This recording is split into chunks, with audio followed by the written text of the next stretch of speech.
Residents turned out in record numbers on the square for this year's Veterans Day Parade to honor retired and active duty military for their service to the country.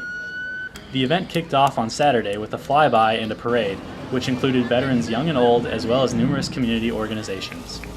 On Monday, a separate Veterans Day commemoration, organized by the Student Foundation, was held at Texas State.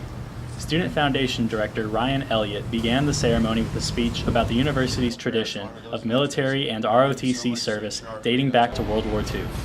University President Denise Trouth introduced the keynote speaker, distinguished alumni Army Colonel Paul Phillips III, who spoke about the significance of the national holiday. These events which honor our veterans, it's not about me, it's about each and every person that has put on the suit, the uniform, and has represented our country either here in the States or abroad. Colonel Phillips said the United States will always need men and women to provide national defense and security. Our men and women of the armed services deserve the support of our nation that sends them oftentimes into harm's way.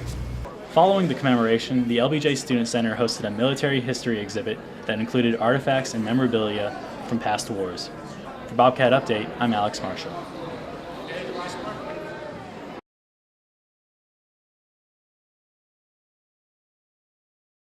Texas State students can rest easy now that the university has issued an all-clear following a bomb scare this morning.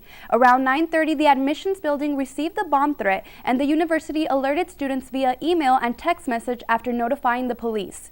The admissions building and two adjacent dorms, the Tower and San Jacinto, were evacuated. Wood and Comanche streets were blocked off while emergency personnel, including a bomb squad sent from Austin, investigated the area. No arrests have been made so far.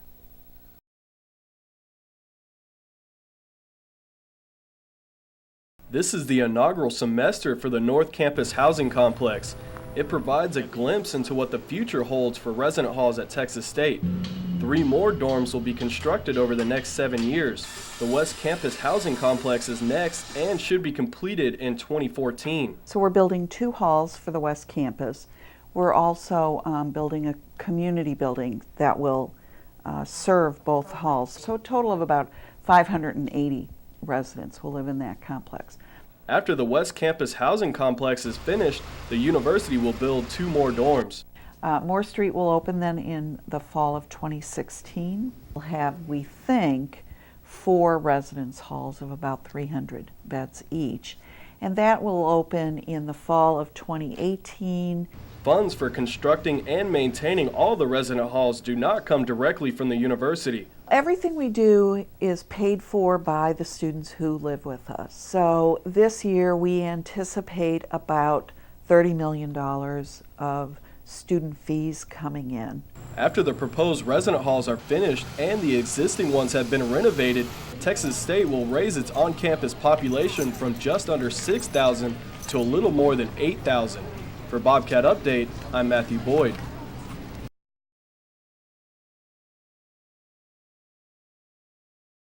The number of students living on campus has dropped this year, leaving empty spaces in residence halls as well as on-campus apartments. Of the 34,000 students enrolled at Texas State, just over 5,800 reside on campus. The Department of Housing and Residential Life and the University Admissions Office credit the low numbers to a freshman class that was smaller than expected. A recent change in the university housing policy only requires freshmen and students who are under the age of 20 with less than 30 credit hours to live on campus.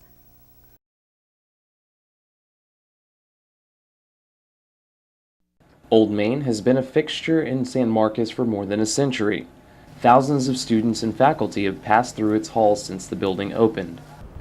Behind me is Old Main, the home of the School of Journalism and Mass Communication, College of Fine Arts, and the oldest building on campus here at Texas State University. This 110-year-old building hasn't received renovations since 1994.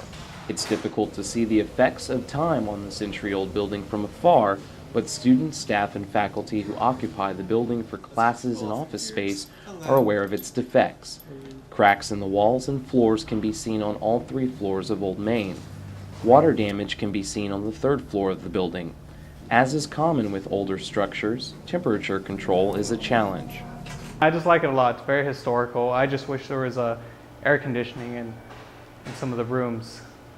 Old Main is on the National Register of Historic Places, which means that any changes to the structure must be carefully planned to preserve the building's integrity as a landmark.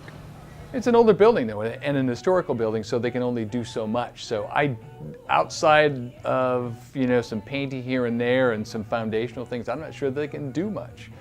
For all its cosmetic flaws, Old Main still stands tall over the rising star of Texas. For Bobcat Update, I'm Chris Green.